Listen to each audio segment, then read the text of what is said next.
Okay, well, good afternoon. I'm Professor François Tanguay-Renaud, and I'm acting director of the Jack and May Nathanson Center on Transnational Human Rights, Crime, and Security. And the Oputa lecture for which we've gathered here today is one of the Nathanson Center's flagship public lectures. The lecture is named in honor of Chukwu Difu Akune Oputa, who was former Justice of the Supreme Court of Nigeria and most recently the chair of the Human Rights Investigation Commission. Justice Oputa launched the Supreme Court of Nigeria into its golden age in the 1980s, and he really left an indelible mark on its jurisprudence. The Oputa lecture provides a forum in which Africans who are involved with governance on the African continent can interact and exchange ideas with the York and Osgoode University community and the larger Canadian audience to the mutual benefit of both Canada and African societies on the challenges and triumphs of governance on the continent. For this year's lecture, we have the privilege and honor to have with us here at Osgoode Hall Mr. Roland Ebuware. Mr. Ebuware has served as the Executive Secretary and Chief Executive Officer of the National Human Rights Commission of Nigeria since March 2009. And prior to that appointment, he was an Executive Commissioner at the Nigerian Law Reform Commission with responsibility for the review of business and investment laws. Prior to his relocation to Nigeria in 2008 to undertake public service, he held various executive and legal functions with Madison Avenue Resources, Inc., which is a private equity firm with portfolio holdings in the Caspian region and the Gulf of Guinea, with Schlumberger Nigeria, and a subsidiary, and MP Test Inc., and also Schlumberger Limited in New York. And previously, he also worked as a corporate associate with Skadden Arps, Slate, Meagher, and Flom LLP in New York. Now, while he was at Skadden Arps, he was actively engaged in some of the largest and most significant transactions in history, including the merger of Exxon and Mobil in 1998. Now, Mr. Ebuware has received recognition and citation in the New York Law Journal and American Lawyer magazine as a transaction counsel on high-profit deals. Mr. Ebuware graduated with a Bachelor of Laws degree from the University of Ife in Nigeria in 1987. He obtained a Master's of Law degree in International Business Law from the Queen Mary College of the University of London in 1993, where he was a British Council Chevening Scholar. And he also obtained a Master of Law degree from Harvard Law School in 1998.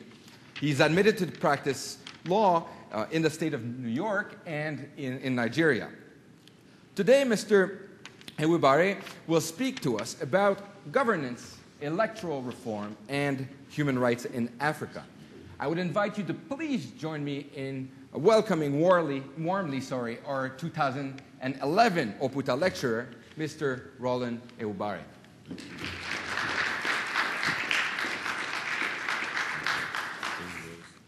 Merci beaucoup, François. That's all the French I understand.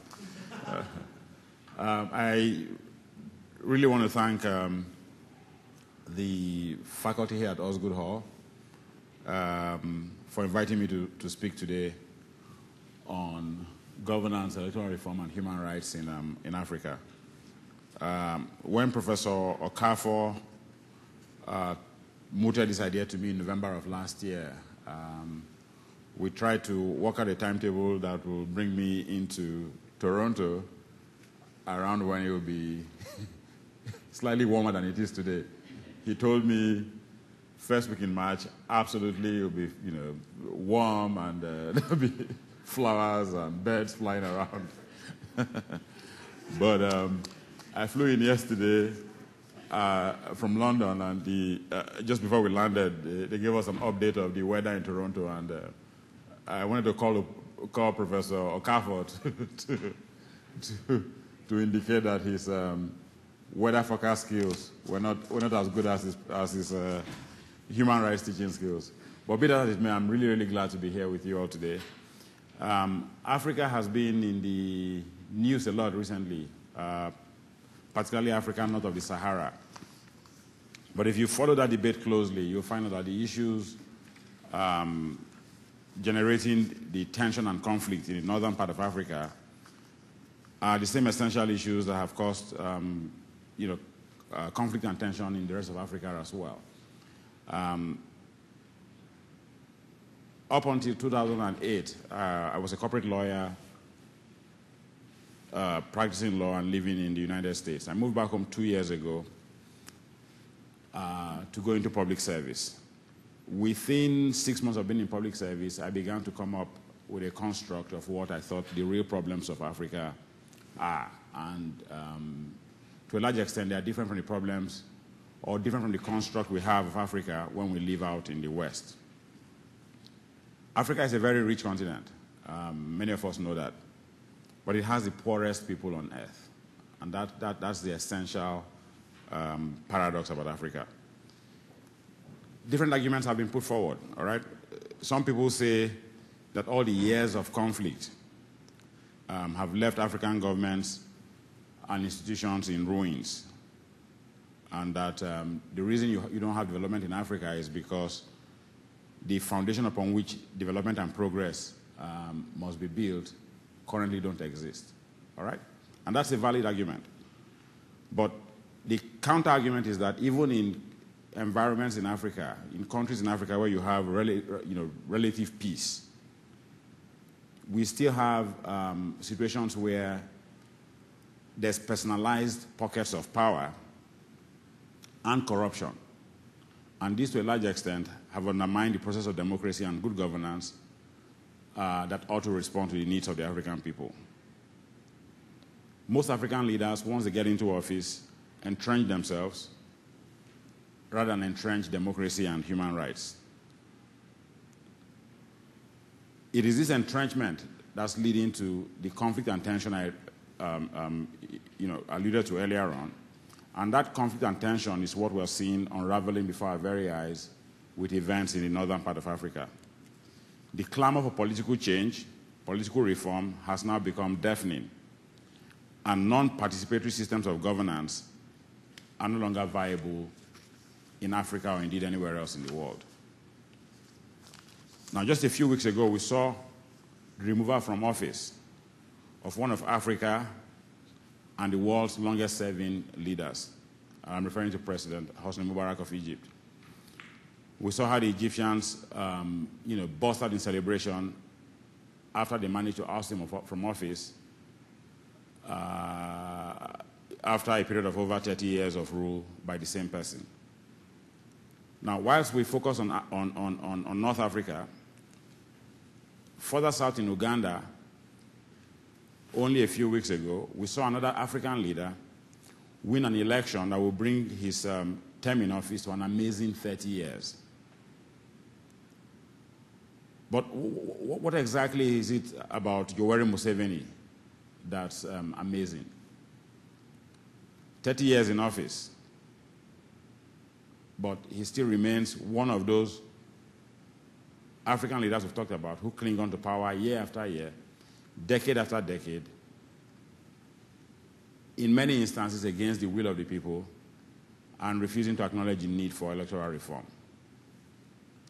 Now, there's a whole litany of faces here of a bunch of African leaders, from Mbasogo on the right in Equatorial Guinea, through Colonel Gaddafi, down to Yahya Jammeh, all right?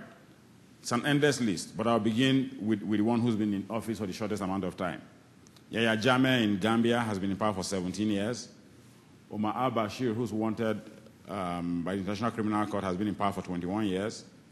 Blaise Compaoré in Burkina Faso has been in office for 23 years, uninterrupted. King Mswati of Swaziland has been in office for 24 years.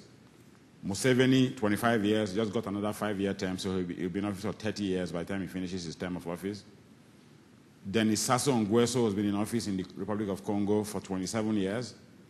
Paul Biya in Cameroon has been in office for 28 years. Bob Mugabe in Zimbabwe has been in office for 30 years. Mubarak, who just got thrown out, was in office for 30 years. Eduardo dos Santos in Angola, 31 years in office. And Teodoro Obiang, out of Equatorial Guinea, has been in office for 31 years. Colonel Gaddafi, of course, we all know, has been in office now for 41 years. So how and why do these leaders stay in office for so long? Now, the truth is that across Africa, in order to maintain power, political opponents of these people,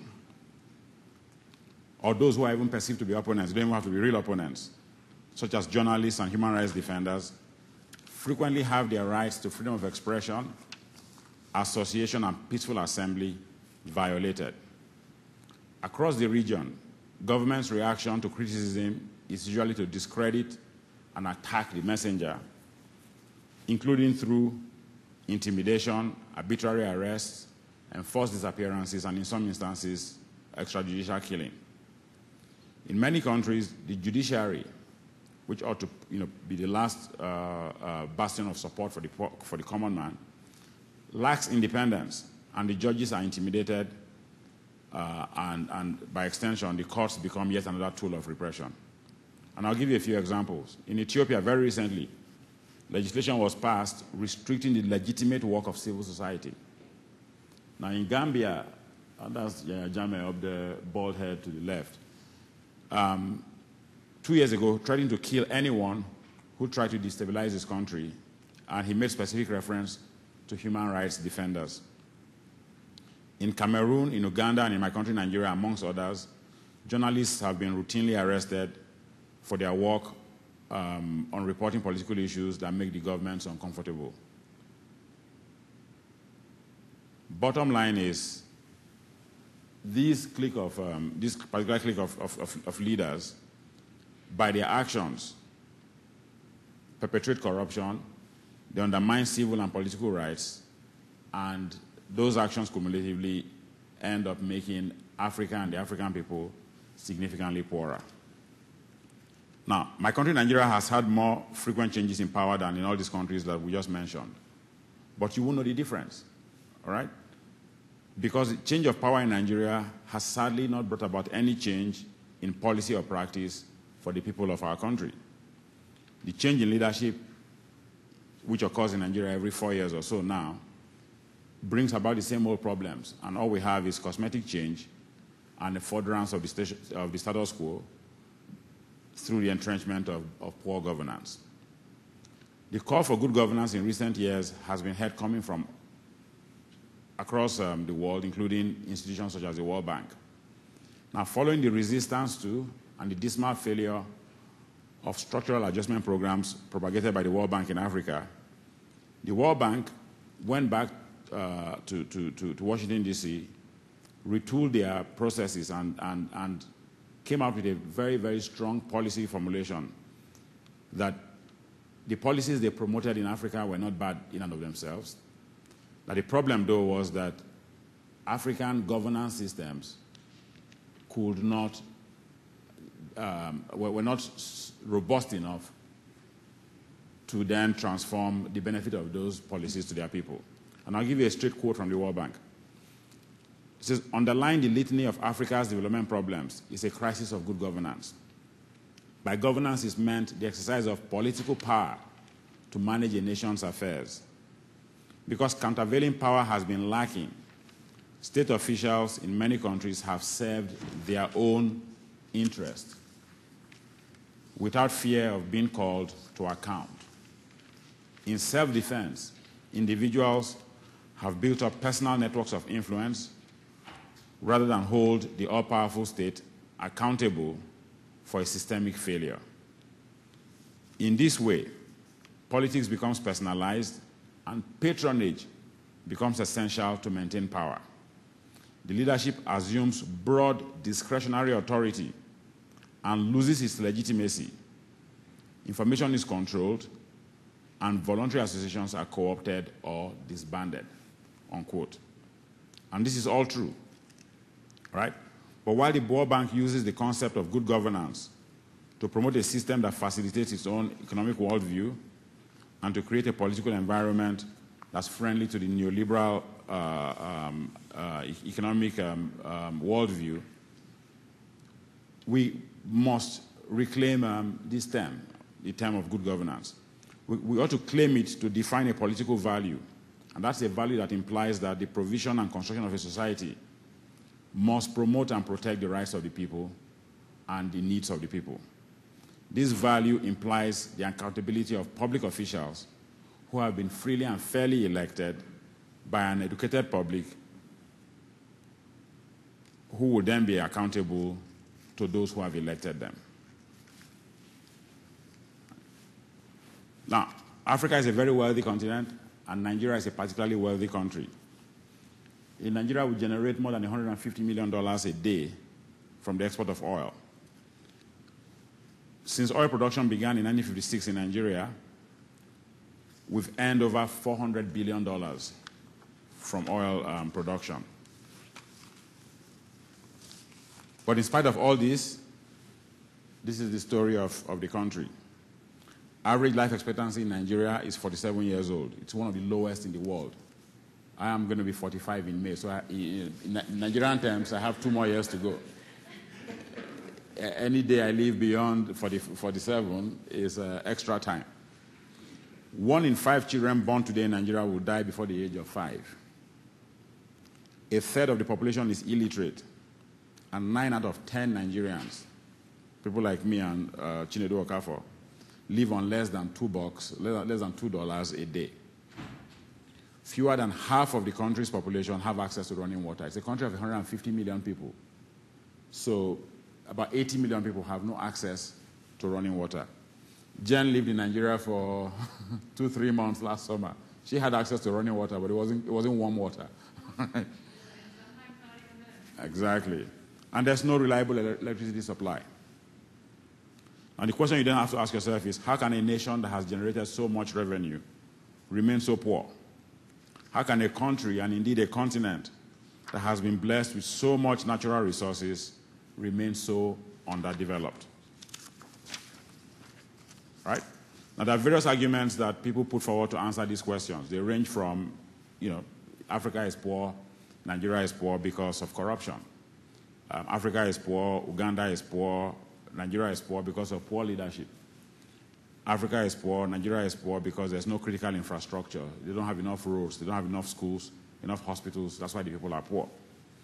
Now, these reasons are legitimate articulations of why Nigeria remains a poor country and why Africa remains a poor continent. But they miss the central question, which we ought to ask. And that question is, why? All right? Why do so many African countries suffer from uninspiring leadership and corruption? Why don't they have enough roads in Africa? Why don't we have enough schools in Nigeria? Why don't we have enough hospitals in Ghana? Why don't we have adequate power? Put simply, why is Nigeria and why are many African states just not working? Now, in Nigeria, for as long as I can remember, there has always been a Ministry of Education at the federal level and corresponding ministries of education at the state levels. Now, during the entire course of my life, there has been a Federal Ministry of Health at the federal level and state ministries of health corresponding at state levels. Every year, budgetary provisions are made for critical service delivery to Nigerians, all right? There's money in the budget to build hospitals, money in the budget to buy drugs. What happened to these budgetary provisions? That's the question. Did the monies earmarked for building new schools and for upgrading existing ones go into private pockets? Did monies assigned to maintaining and improving roads end up in bank accounts in Switzerland? If so, why? Now, the question of why is important. It is important because the opposite question, why not, is currently the question of choice for the great and the good in my country and in many countries in Africa. Now, consider this for a minute. Why would you misappropriate funds budgeted for building schools? The real question is, why not? Why would you inflate a contract to build an airport? The converse is, why not? Why would you imprison a journalist for reporting on corruption? Why not? Why do our leaders steal? Why should they not? The answer is staring us in the face. They do these things because they can get away with it. And that is the problem of governance in many parts of Africa. The word impunity derives from the Latin word impunitas. It means without punishment. There's no sanction for bad behavior in Nigeria. There's no sanction for bad behavior in Uganda. There's no punishment for misdeeds. So the minister steals, the governor steals, the army or police chief who has armed men living in poor barracks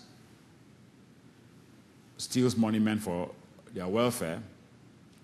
Roads don't get fixed, schools don't get built, hospitals don't get the supply of drugs and equipment that they need, prisoners languish in overcrowded prisons, many of them without trial, and the entire continent is collectively the poorer for it.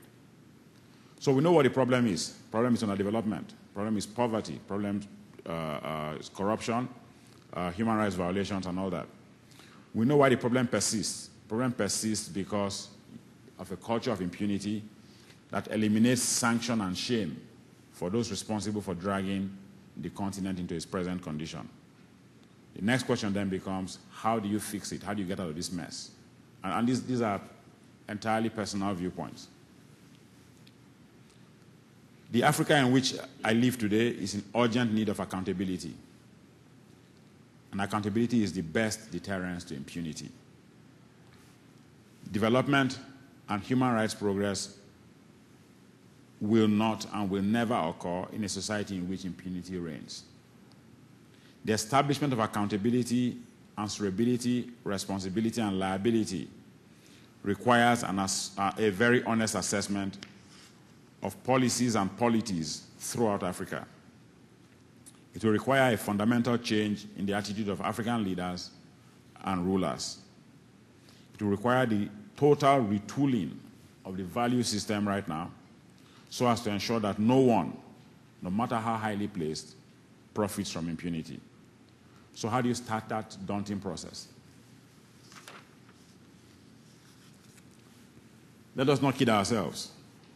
In today's Nigeria, and in very many parts of Africa, like we just saw in Uganda, my vote does not count. Politicians don't need my vote to get into office. They don't need your vote, Professor Kafor, assuming you live back home, to get into office.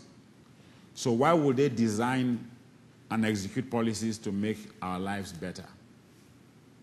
The bottom line is because our votes are irrelevant, we are irrelevant. As long as our votes do not count, we do not count. And that is why millions of our fellow citizens suffer without any meaningful mass transit systems, whilst the leaders drive around in motorcades of bulletproof cars. That is why African leaders are able to see doctors in the best hospitals abroad, whilst the voters, quote-unquote voters, make do with under-resourced hospitals when they are lucky. The right to choose who should represent and govern one is the most basic of political rights. And it is the primary right on which most constitutions in this world are founded. Every time my vote is not counted, my vote is stolen, and political larceny is committed. Every time a ballot box is stuffed, an act of electoral kleptomania is perpetrated. Every time the National Electoral Commission of Ghana or Nigeria or Uganda publishes a fictitious voters register, that commission steeps deep and low into political robbery by providing the getaway car for thieving politicians. Every time an electoral commission certifies a flawed election, the constitution of that country is trampled upon. Now we're seeing civil societies across North Africa and the Middle East rising up to the challenge and seeking to effect change. Civil society in sub-Saharan Africa is also beginning to wake up, particularly because the dire state of politics and flawed elections have nothing to bring to their people except further poverty and underdevelopment. Now, we need to note that the people's demand for political participation and to have a say in the choice of their leaders is not a new phenomenon in Africa. The anti-colonial movement was constructed and founded on that basis. All right?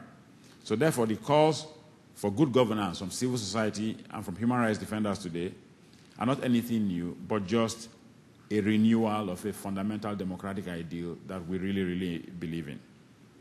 Now, Nigerian civil society, like civil societies across Africa and the Middle East, are now engaged and beginning to be well equipped with technologies of texting, video cameras, and social networking to become the emerging gatekeepers of democracy.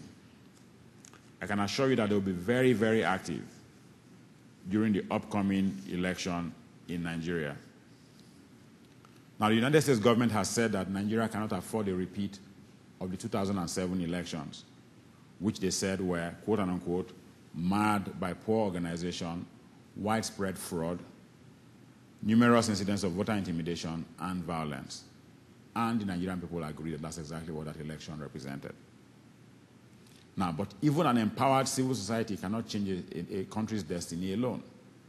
When you have $150 million of oil revenues a day at stake, those who have stolen power and control those resources through corrupt elections will not give up easily. There's way, way too much at stake. Even though Egypt has gotten rid of Mubarak, it is the same old faces like Omar Suleiman you're still seeing in power. So what's clear is this. The missing link between the Africa of today and the Africa of our aspirations is comprehensive electoral reform. That's what there's no other way as far as I see it. When leaders contest elections based on ideas and the man or the woman with the better idea wins, then we'll be one step ahead in our march towards development.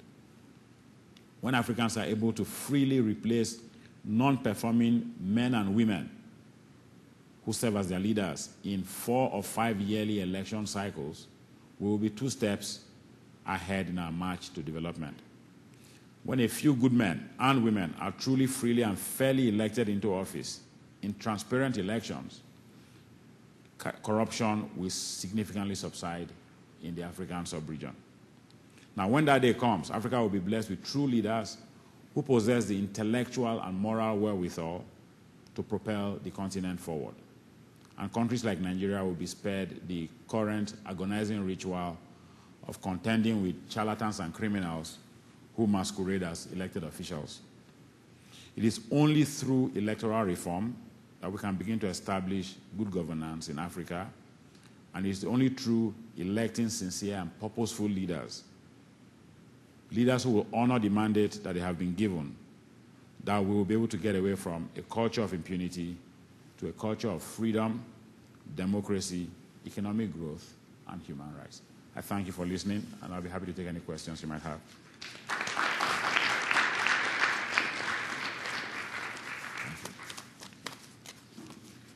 So, any questions? Yes. Okay. You want to use the mic? It's a small...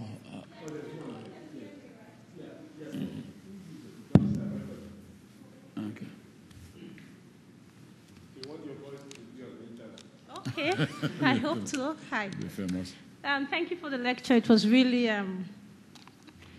informative and instructional. But I have a question, which the answer to it, perhaps when I pose this question, may sound a little bit academic or theoretical and may not be as functional as the solution that you have preferred, but I think it's a question that we need to ask ourselves, especially as Africans. Okay.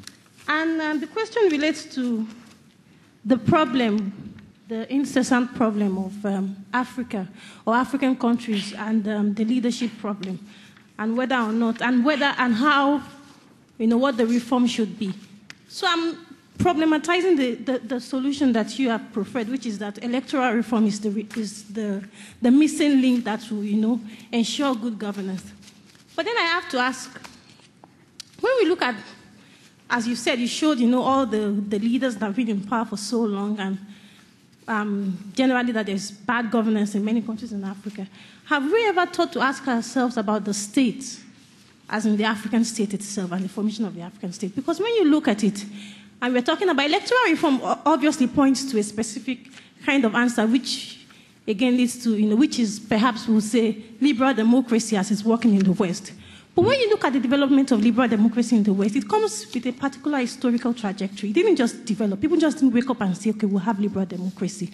But when you look at the states in Africa, these were states formed, out of a colonial enterprise. And then you had a fully formed institution such as, elections, liberal democracy, and you're transposing it, or you're putting it on a state that didn't develop with the same historical trajectory as the liberal democracy that we're all talking about. So have you ever thought that perhaps the problem is not so much as having electoral reform, but how did that institution, which we have all taken for granted as something that should work, how was it, implemented, or how was it exported to this state? And could it be that looking at the trajectory of liberal democracy, the fall of feudalism and then it went to capitalism, these are specific historical processes that led to liberal democracy. Africans didn't go through all that. And do we now expect that what they had, what the colonial state was a gatekeeper state, and this is what what the leaders have inherited. Can you now transpose this thing and think it will effectively work in a society that is different from, maybe my question is, can you separate a fully formed institution from the historical process that formed that institution? Yeah, thank you. Excellent. Yeah, you raise a very valid point, all right? But you see, the essential issue here is about human development and improvement within the context of global coexistence.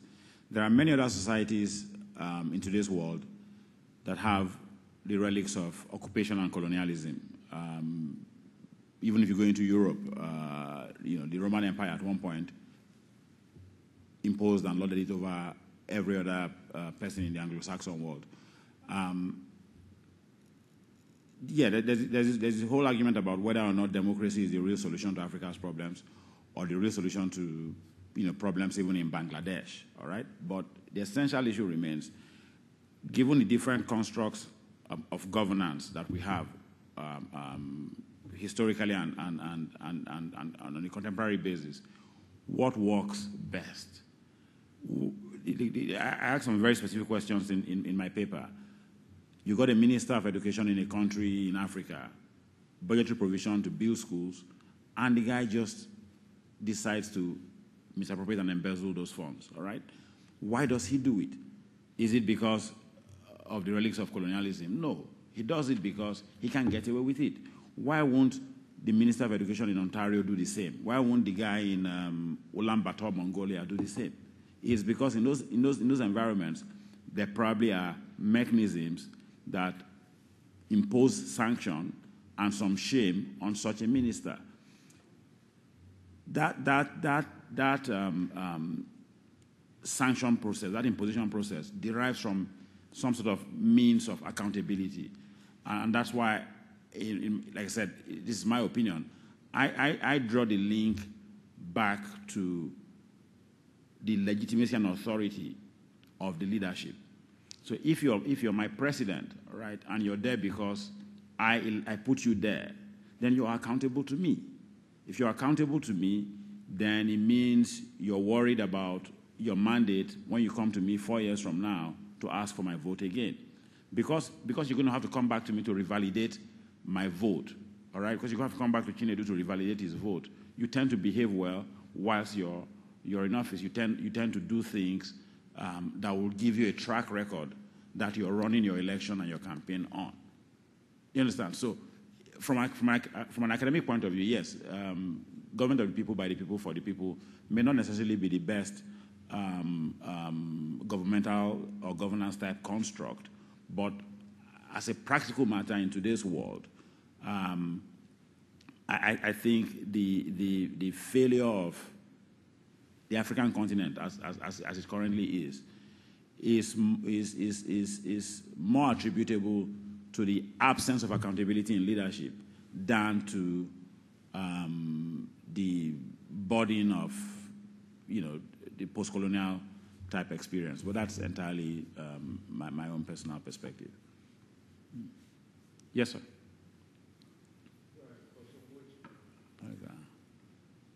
Thank you very much for a very enlightening lecture. Before I pose my question, I would just slightly wish to denounce some of my colleagues and students who perpetually plead colonialism as an excuse for... That's why it's a university, sir. Yes. I think there ought to be a statute of limitations on the plea of colonialism as an excuse for the continued impoverishment, both materially, politically, and economically, of the African continent.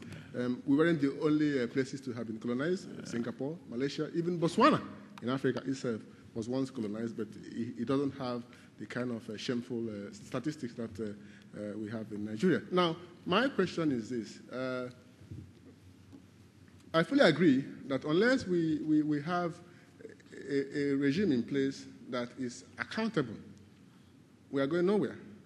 Then the question is, how do we have this, a regime that is accountable? We are hoping that the electoral reforms and all that, which we have been initiated in Nigeria, after the Ways panel, would at least usher in some decent structure in place. Our hopes are being dashed. We witnessed what happened with respect to the registration of voters, the basic infrastructure.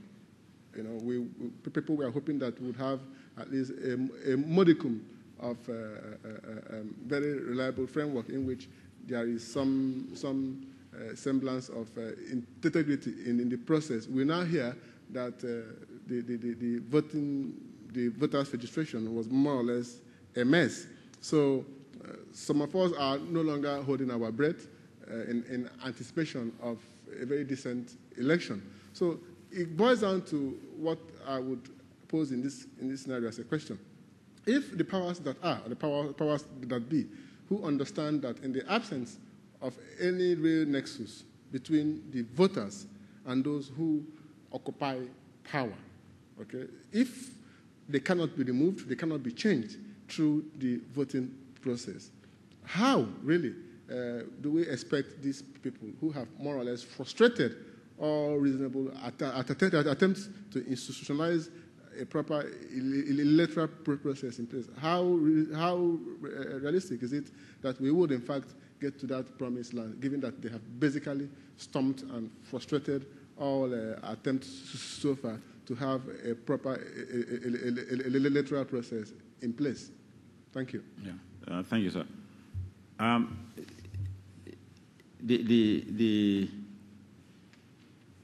The problem with Nigeria is that it's a very, very, a very, very, very complex ball of wax. You've got 150 million people cut across 250 different tribal and ethnic groups, and homogeneity of aspiration is near impossible, just because of the sheer geography of the place. But that said, in the 2 years I've been back home, I've seen significant improvement. It's very slow. It's evolutionary, but it's happening. Last week, the House of Representatives passed the Freedom of Information Bill. That bill that's the longest bill before any parliament anywhere in the world. It was first sent in 1999 when the Fourth Republic came into being.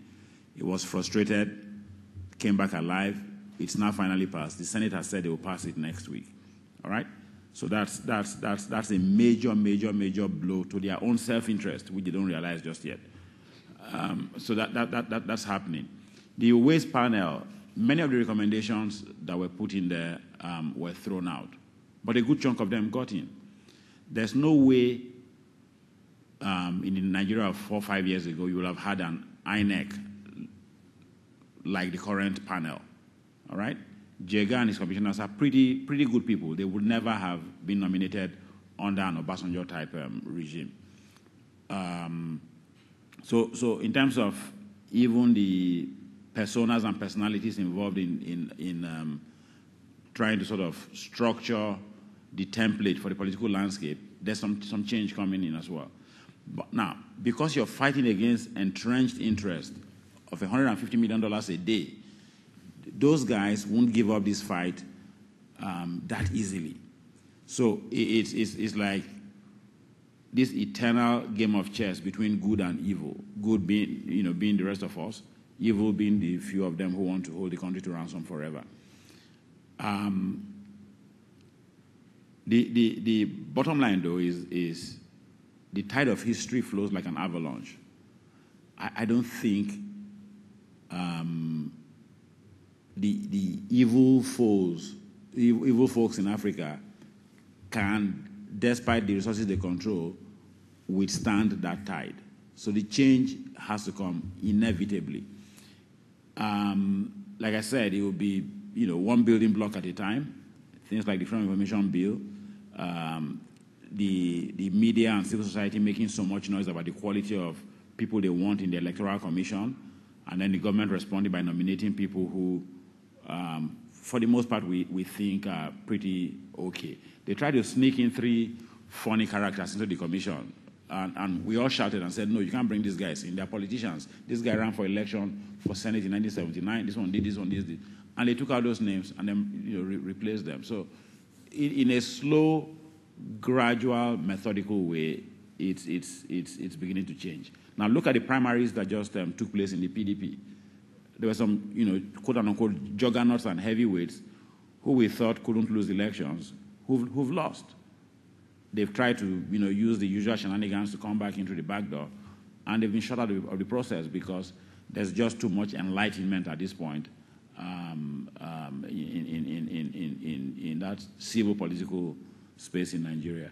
So I think the real answer to your question, sir, is that we've got to keep the faith and then hope that on an evolutionary type basis, it won't be revolutionary like you're seeing in North Africa, but on an evolutionary type basis, just because change is coming everywhere else in the world anyway, the element of contagion and just sheer common sense will make us also adopt all these things and change our own polity. The one key aspect of the Uwe's reform that didn't get in, which I thought was was a real shame, was the component to do with independent candidates. And that almost got in. It went through the House, was that the Senate was thrown out.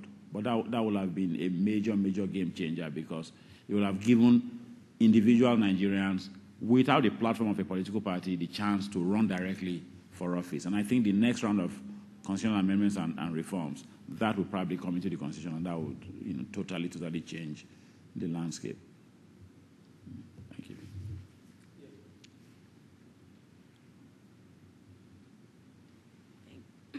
Thank you. To just build on what the previous gentleman just spoke about, if we accept that the government is accountable to the citizens when they elect them to govern that state, and we also accept that the only way to reform is reform the electoral system, we also accept that the voters' opinions are insignificant. So we therefore accept that the government is accountable to no one. So even with these changes and reforms, it seems as though we really need a country that has a sense of mobilization.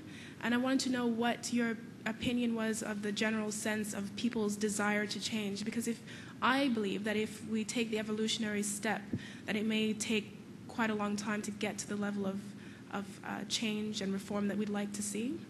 Do you get the feeling that people are prepared to fight, really? Thank you. Okay. I cannot be actively canvassing for revolutions and fights as a human rights man, but on a more serious level, change will come at different paces to different societies. Every society, there's this thing about every country getting the sort of leadership they deserve. In the same vein, you get a pace of change that's suited to your own community. With Egypt, Tunisia, some of the Arab countries around the Mediterranean, the cultural conditions are almost homogeneous. All right, Tunisia is essentially, a monolithic type state from a religious point of view. It's what 95%, 96% Islamic. The tribes are not deeply segregated in terms of ancient history and all that. Sort of the same with Egypt. So it's difficult for a demagogue of a ruler to try and play one group against the other. Now you're seeing that happen in Libya with Gaddafi, sort of going back to primordial divisions and trying to incite response on the basis of tribal type alliances. In West Africa, in Nigeria particularly, it's a more difficult kettle of fish. I don't see how that fight can happen, because as soon as you start mobilizing for the fight from the eastern region where Chinedu comes from, the guys in the north will say it's an eastern fight, it's got nothing to do with me. If you start the fight from the west, the guy in the east will say it's the western fight, it's got nothing to do with me. We're too fractured and polarized along religious, tribal, ethnic type lines. Now, the commonality that we all share, though, is poverty and suffering. All right? So on that basis, it becomes easier for us all to buy into a global chant for change, but it's easier to carry people along when the change, when that chant is actualized in steps that people can absorb. The closest we had to a full, well, two fights. One was the one that led to the Civil War, and that was because a whole group figured, you know what, at this point, we've been so ganged up against, we've got nothing to lose, might as well secede. And that led to a war that lasted for 3 years.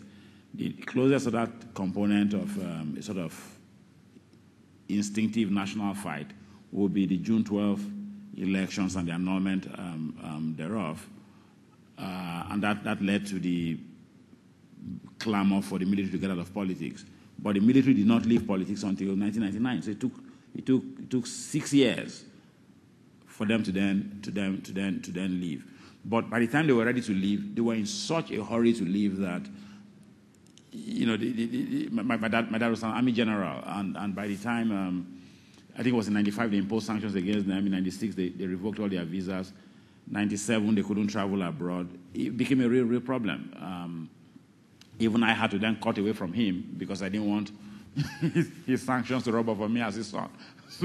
So it'll be slow, incremental type change, but it will come. We can't. These statistics are not tenable. Africa can't remain like that for the next 50 years. It's just not possible. And even if you go by macroeconomic type indices, on a relative basis, Africa is doing better than the rest of the world in terms of incremental, just straight number growth. But that's because it's easier for you to move from 0 to 1 and move from 1 to 2 than it is to move from 50 to 60. So in absolute terms, there's major improvement in Africa in terms of basic economic type indices. It's just that it's too little and not enough in the context of the entire globe in which we live. All right? Yes. Thanks, and apologies for being late, but I enjoyed very much what I did here. Just wanted to know, and I hope you didn't cover this in the first portion of your talk, the relationship between electoral reform and criminal law. I heard on the radio this morning Reed Brody from Human Rights Watch saying that we need the average person, well, he was actually talking about soldiers and rebel soldiers, to think twice before they picked up their gun and shot or committed mass human rights violations, so that the ICC indictments would be felt by the rebels and the soldiers, which of course is turning the ICC on its head because we're holding the highest ranking officials responsible. But my point is actually about fraud and other criminal mechanisms that might be coupled with electoral reform, but also human rights, accountability for human rights violations? Yeah. Thanks. No, fantastic question. In February of this year, there was a rerun election in a state in Nigeria called Anambra State. That's where he's from. And 2 days to the election, I went with a bunch of monitors from the U.S. Embassy and the EU to Awka, the capital of the state, to see what was on ground. And I did a press conference a day before the elections, and I invited the candidates. And I've told them very clear terms that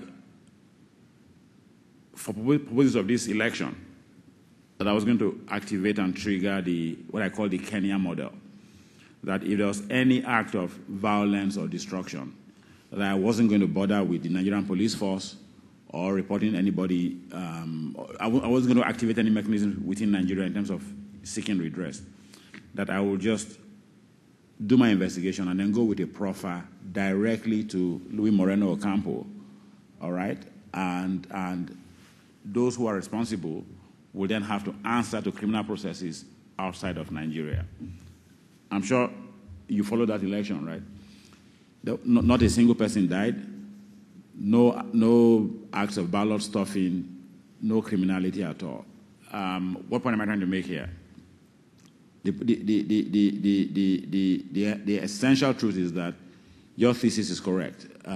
There's got to be a linkage between electoral reform and sanctions, all right? Because, like I said in my paper, the essential problem is because there's no sanction and no shame, people behave anyhow. And it's that same level of impunity that then transcends into governance that enables the cabinet minister loot his entire budget without consequence. The current ICC indictments out of Kenya have been very helpful to us because politicians now at least realize that it's not business as usual. All right. I personally believe that the ICC is probably the greatest deterrent to African leaders today than anything else they have domestically, because the domestic mechanisms they can fiddle with, but with Luis Moreno Ocampo, who's considered mentally unstable, it's a different ballgame. All right. So yeah, there's got to be a link between the criminal justice system internally, if it's robust enough, and if it isn't, then you've got to externalize it by bringing in an ICC-type entity to make sure that post-electoral violence is treated on the same level as other crimes against humanity.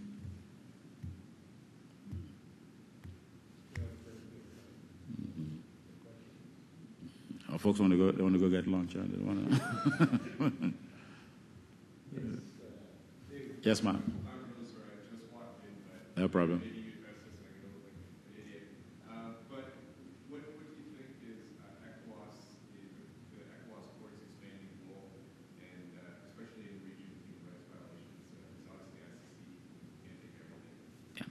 No, excellent issue as well. It's the same sort of issue we just talked about. To the extent that you can't find internal mechanisms within the context of a geographical state. So if the court system in Togo is weak, court system in Nigeria is clearly weak, then there's got to be some other, opportunity that should exist for citizens to seek redress. And the ECOWAS court has already come down with some pretty powerful rulings around that, whole human rights area. They haven't done much stuff in terms of criminal jurisdiction. I don't know if that's a function of the mandate itself, or it's just that such cases haven't come to them. But the ECOWAS court and indeed the African Court on Human and People's Rights have helped us expand our jurisprudence around human rights issues. There's the subsidiary issue of enforcement, of course. So the African Court comes up with a ruling that every African is entitled to public housing, you then have an issue of dollars and cents to provide the housing. So how do you enforce those sort of things? But in terms of extra-territorial type courts, the ICC, because of its criminal focus, has been most effective in sort of preventing or serving as a deterrence to potential violators on a mass scale.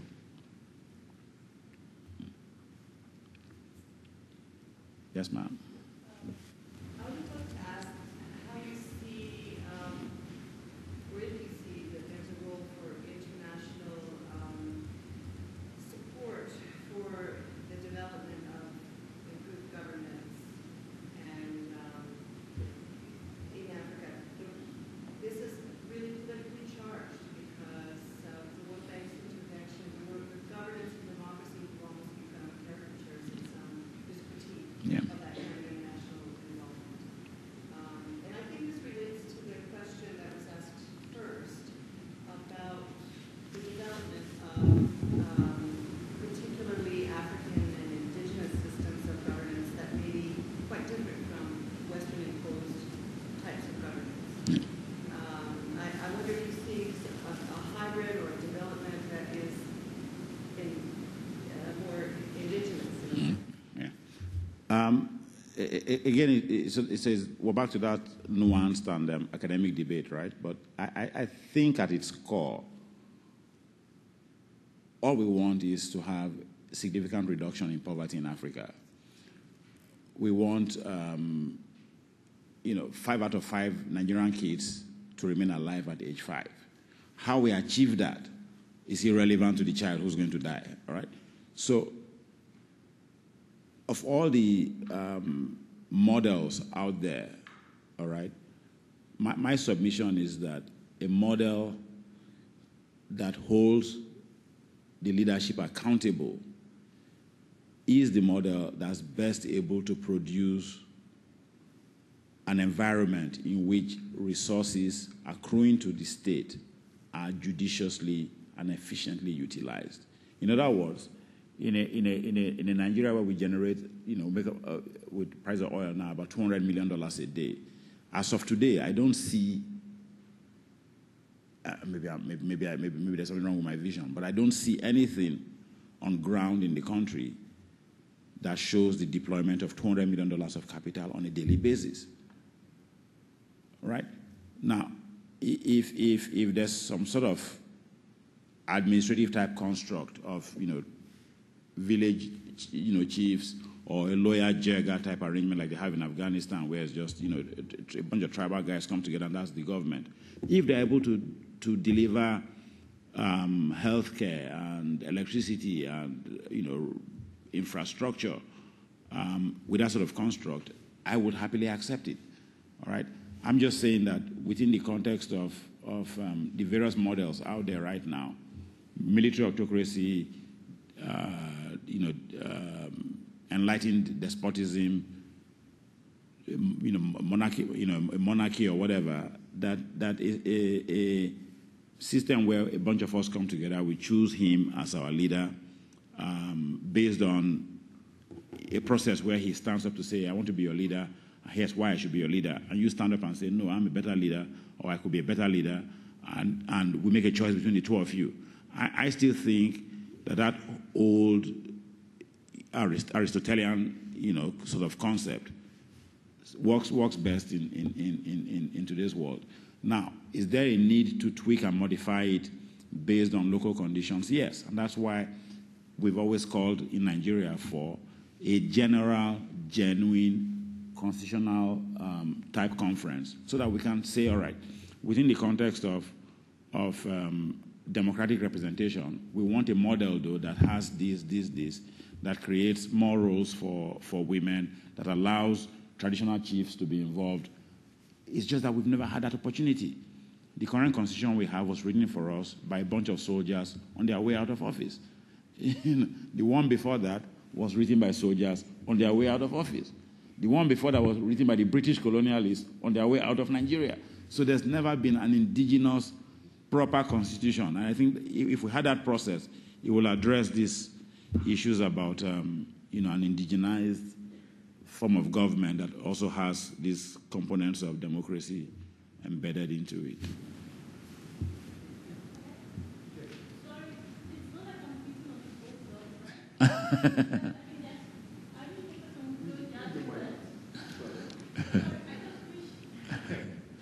No, you can't beat on dogs. We're human rights people. Yeah, sorry, I wish he hadn't left so I could just respond to him for his indictment against us. But the thing is, really, the electoral reform, it's fine, it's good. Liberal democracy is all well and good. It's easy to say. But I was going to say, even in the specific context of countries that have made it work, look at the East Asian tigers, for example. When they had to do the reform, they had reforms that were not really quote-unquote democratic, but it worked. Yeah. And it still works. So that's why I'm saying that perhaps sometimes we should, if we can, I'm not saying we should have an epiphany or something, let's look at it in such a way that we can factor in, like you have said, ways to indigenize these issues. Because, right, you cannot have popular consensus, maybe democratically, on something like land reform, for example. Look at South Africa. Look at Zimbabwe. How do you achieve a South African type of land reform without being a Zimbabwe? Those are questions that we need to ask, and we should factor those in. Besides, just saying that, okay, let's just have wholesale electoral reform. Because at the end of it, even if we do have electoral reform, what guarantees are there that it will last? What guarantees are there that, in fact, it is actually still the people who are speaking, especially when you have such a large population as Nigeria, for example, and you have the constant tension between two publics. You have a public and you have a private public. You have these people who are affiliated. You have, social cleavages that you cannot generally just wipe out by just creating a state that is called Nigeria or Libya or what have you. And that is exactly why we keep falling back into that trap, because there are these social cleavages that the creation of a state cannot just wipe out. It's not like I'm crying over, I wish he was here. But generally, that's what I'm saying. No, true, okay. I want to put some fuel onto the fire, okay. Which is usually my job. Actually, no, I'm actually a supporter of the guest speaker and disagreeing with my very dear doctoral student here. She's disappointed. She would sack me on our committee. I want to point out, so in terms of praxis, marrying the theory and the practice, let me point out 3 examples in recent Nigerian history that I think bear out what Mr. Ebuware has been insisting on. While not completely, of course, not completely, not dismissing what your point, right, about indigenizing notions of legitimate rule, right? So think of Anambra. And Anambra, not necessarily the example that Roland just gave, but Anambra Ngige, okay? So this was a few years ago. So you have a state where primary school pupils had not been in school for a whole year because you had, there's no polite way to put it, a thief as governor before Ngige, who stole everything in the pocket, and then every morning will come with the Bible on TV and read a verse for the people, right? He was that dramatic a thief, right? So basically, a rapacious regime destroyed the place, violence everywhere was rampant. Contrast that with the story that he told. But in between, there was something that happened. Somehow, there was a stolen election, but it produced a guy who happened to be fighting with Obasanjo, who was the president at that time. Obasanjo withdrew his perks of office, his security, whatever. He realized the only way I survive fighting the almighty federal government is I turn to the people. Okay, so this is an illustration. What does he do? He turns to the people. The people become his security, his police. And why are the people mobilized? All of a sudden, workers are paid clockwork on the 25th of every month. Not only does he pay them this month, he pays them February 2010, February 2009, February 2008, on the same budget that the previous regime said I couldn't pay 1 month's salary. And what else does he do?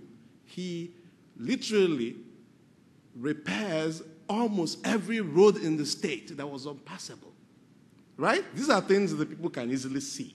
Right? He becomes a hero. Chris Ngige is still in Nigeria today. He fights the almighty president to a standstill because the people are there. So what is my point? My point is that when you produce conditions or there is an incentive structure that makes someone who stole an election, this is no choir boy, he stole an election himself. But once the incentive structure was changed in a way that he realized that he had to turn to the people, he delivered public goods to the people. And I think that's what democracy can do. Does not always do, but can do. And I think that's the point that I would make, that whatever we call it, we need an incentive structure, right? That makes sure that whoever is governing turns to the people and delivers public good. So I just wanted to throw that out before Roland. I couldn't resist. No, that's entirely fine. No, if you think about it, right, if you talk about wholesale electoral reform, at some point along that trajectory, you've got to have constitutional reform as well, all right? And that's where the indigenous tinkering will then come in. Look at the Nigerian constitution today. It's a laughable one. We have a constitution written in today's world where there's institutionalized sexism. The Nigerian constitution says a Nigerian male can marry a Canadian female, an American female. The wife becomes a citizen of Nigeria through that marriage. But Section 26 of that same constitution says if a Nigerian woman marries a Canadian man or an American man, that man never becomes a citizen. All right? And there are very many other little, bits and pieces in that constitution that just do not pass muster in today's world. The current Nigerian cabinet consists of 42 ministers. Only 6 are female. There are 109 senators in Nigeria, 6 are women. So if you had this true open process where Chinedu and the good doctor-in-waiting come to canvass for votes, then you would tell the Nigerian women that, listen, if I become president, I will initiate a process of constitutional reform, all right, that will guarantee some sort of affirmative action, to sort of restore the gender imbalance. And that becomes an issue that we can hold you to over the 4 years of your term in office. The different voices here about how to make it work, how not to make it work, it comes down to the same thing. There's got to be a debate in which the people participate, all right, and then the people decide how they want to be governed. Even in the mature democracies, they do it from time to time by way of referenda. Folks in Greece come together and say, hey, we want to be part of the euro. Folks in England say we want to keep our British pound as our national currency. The Italians say it's okay to go with the euro. The French say it's okay, but the Brits say no. All right. So even in so-called mature, progressive, liberal democracies, there's still that debate. In our current iteration, there is no debate. It's autocratic democracy, if there's any such thing. That's the problem. You've got people in the center who are way, way too powerful. The president of Nigeria is a god, is a king. The governor of his state is the lord of the manor at that level. And it should not be so. The reason he's lord of the manor is because he got in there by buying his way into office, by buying the Electoral Commission. It's not because he earned his vote or earned my vote. So unless we deconstruct that process and change it into one where my vote and your vote really, really mean something, there can be no meaningful type development. That's just the core of my submission.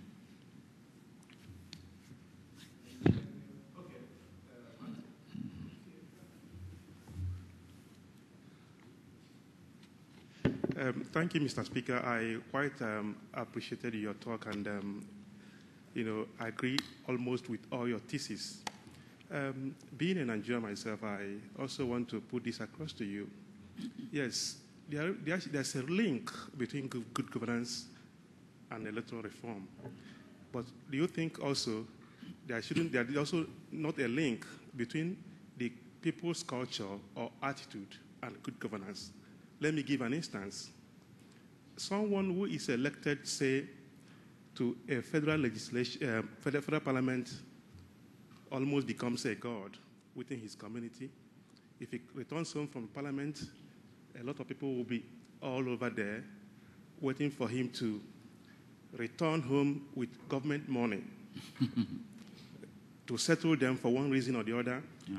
And if he fails, he will be looked at as a failure. He has not performed, not a good representative.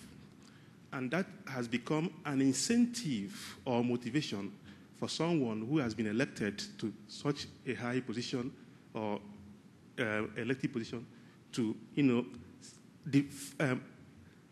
find a way of stealing government money. And that is why today the federal parliamentarians in Nigeria receive the biggest pay all over the world. I am sure of this. Why? They use the same machinery of government, the same power to make law for themselves to have higher pay, even more than the members of the executive, so that they have all this money to be able to, play out the cultural thing in the system. So I just want to see what is your opinion about this. Is there any other way the reform can also help to destroy this kind of culture that motivates the elected ones to steal money? Thank you. Okay. So your point, right, highlights the poverty I talked about in my presentation. People going to beg senators and representatives some money derives from basic poverty, all right? And I'll just give you a very, very quick example. You're a Nigerian, you live in Canada. He's a Nigerian, he's in Canada. I'm a Nigerian, I lived in the West for many years. In all the time I lived abroad, I never went to ask my local senator in Nigeria for money or the House of Reps guy for money. You know why I did not? Because I probably had more money than him. You don't, because you're comfortable here. Why are you going to travel all the way from Ontario to Nigeria to go beg for money? All right? Same thing with the professor. Bottom line is, we're comfortable, we're self-reliant, so we don't need to go through that charade. What we need to do is make more Nigerians successful like us.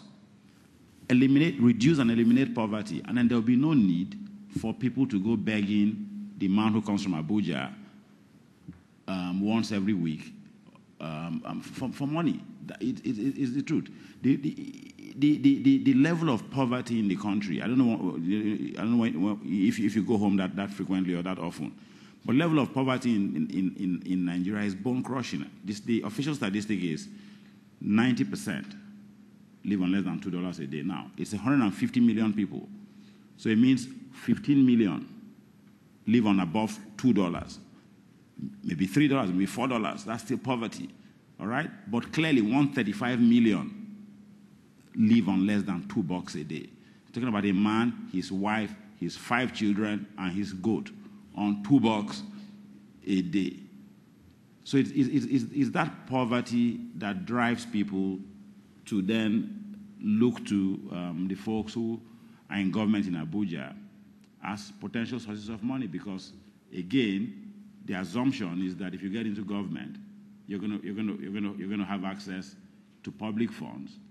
It is this access to public funds that makes us that creates this situation where there are no roads and no schools, because the money is meant to build those things have been used to go distribute to villagers in the village who come to see you every weekend. So it's a vicious circle that just goes round and round. The solution to crack it is to create an environment where there's a rising tide that will lift as many boats as possible.